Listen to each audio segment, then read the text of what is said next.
दर्शकों, हिंदू धर्म में हिमालय की गोद में बसे केदारनाथ धाम को 12 ज्योतिर्लिंगों में से एक माना गया।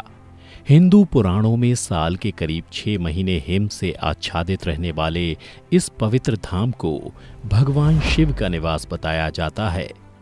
ऐसा माना जाता है कि यहाँ भगवान शिव त्रिकोण शिवलिंग के रूप में हर समय विराजमान रहते हैं। वैसे तो पौराणिक ग्रंथों में इस धाम से जुड़ी कथाओं का वर्णन मिलता है, परंतु आज हम आपको महाभारत में इस धाम से जुड़ी एक कथा के बारे में बताने जा रहे हैं, जिसमें यह बताया गया है कि यहाँ पांडवों को भगवान शिव ने साक्षात दर्शन दिए थे, जिसके बाद पांडवों ने यहाँ इस धाम को स्थापित किया। तो दर्शकों, आइए मिलकर जानते हैं केदारनाथ से जुड़ी इस रोचक कथा के बारे में। नमस्कार दर्शकों, द डिवाइन टेल्स पर आपका स्वागत है। धार्मिक ग्रंथों में वर्णित कथा के अनुसार महाभारत युद्ध में विजय के पश्चात पांडवों में सबसे बड़े युधिष्ठिर को हस्तिनापुर का नरेश के रूप में राज्याभिषेक किया गया। उसके बाद करीब 4 दशक तक युधिष्ठिर ने हस्तिनापुर पर राज किया। इसी दौरान एक दिन पांचों पांडव भगवान श्री कृष्ण के साथ बैठकर महाभारत युद्ध की समीक्षा कर रहे थे। समीक्षा में पांडवों ने श्री कृष्ण से कहा, हे नारायण, हम सभी भाइयों पर ब्रह्म हत्या के साथ अपने बंधु बांधवों की भी हत्या कलंक है। इस कलंक को कैसे दूर किया जाए? तब कृष्ण ने पांडवों से कहा कि ये सच है कि युद्ध में भले ही जीत तुम्हारी हुई है, लेकिन तुम लोग गुरु और अपने बंधु बांधवों को मारने के कारण पाप के भागी बन गए हो। इन पापों के कारण मुक्ति मिलना असंभव है, परंतु इन पापों से सिर्फ महादेव ही मुक्ति दिला सकते हैं। अतः महादेव की शरण में जाओ। उसके बाद श्री कृष्ण द्वारका लौट गए। उसके बाद पांडव अपने पापों से मुक्ति के लिए चिंतित रहने लगे और मन ही मन सोचते रहे कि कब राजपाट को त्याग कर शिव जी की शरण में जाएं।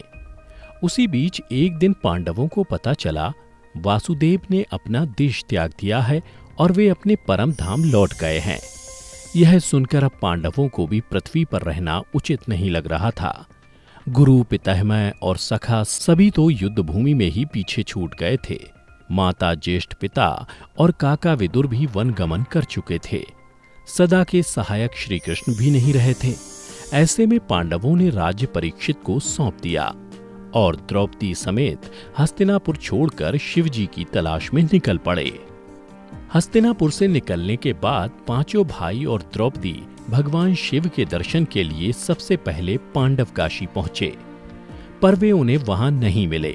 उसके बाद उन लोगों ने कई और जगहों पर भगवान शिव को खोजने का प्रयास किया, परंतु जहां कहीं भी ये लोग जाते, शिव जी वहां से चले जाते। इस क्रम में पांचों पांडव और द्रौपदी एक दिन शिव जी को खोजते हुए हिमालय तक आ पहुंचे। यहाँ भी जब शिव जी ने इन लोगों को देखा तो वे छिप गए, परंतु यहाँ युधिष्ठिर ने भगवान शिव को छुपते हुए देख लिया।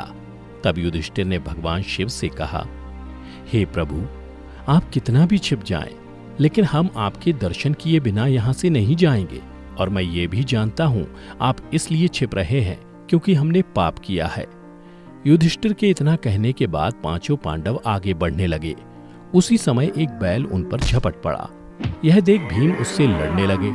इसी बीच बैल ने चट्टानों के बीच अपना सिर छिपा लिया, जिसके बाद भीम उसकी पूंछ पकड़कर खींचने लगे तो बैल का धड़ सिर से अलग हो गया और उस बैल का धड़ शिवलिंग में बदल गया और कुछ क्षण पश्चात उस शिवलिंग से भगवान शिव प्रकट हुए। शिव ने पांडवों के पाप क्षमा कर दिए। आज भी इस घटना के प्रमाण केदारनाथ का शिवलिंग बैल के कूल्हे के रूप में मौजूद है। भगवान शिव को अपने सामने साक्षात देख पांडवों ने उन्हें प्रणाम किया और उसके बाद भगवान शिव ने पांडवों को स्वर्ग का मार्ग बतलाया और फिर अंतर्ध्यान हो गए। उसके बाद पांडवों ने उस शिवलिंग की पूजा अर्चना की और आज वही शिवलिंग केदारनाथ धाम के नाम से जाना जाता है। दर्शकों, चूंकि यहाँ पांडवों को स्वर्ग जाने का रास्ता स्वयं शिव जी ने दिखाया था, इसलिए हिंदू धर्म में केदार स्थल को मुक्ति स्थल माना जाता है और ऐसी मान्यता है कि यदि कोई केदार दर्शन का संकल्प लेकर निकले और उसकी मृत्यु हो जाए तो उस जीव को पुनर्जन्म नहीं लेना पड़ता। तो दर्शकों, उम्मीद करता हूँ कि आपको केदारनाथ धाम से जुड़ी ये कथा पसंद आई होगी, और अगर पसंद आई हो तो इसे ज्यादा से ज्यादा लाइक और शेयर करें। अगर आप द डिवाइन टेल्स पर नए हैं तो इसे अभी सब्सक्राइब कर लें। साथ ही अगर आप हमारा ये वीडियो फेसबुक पर देख रहे हैं तो हमारे पेज को भी लाइक करें। आज के वीडियो में फिलहाल इतना ही। हमें दीजिए इजाजत। वीडियो को अंत तक देखने के लिए आपका बहुत बहुत शुक्रिया।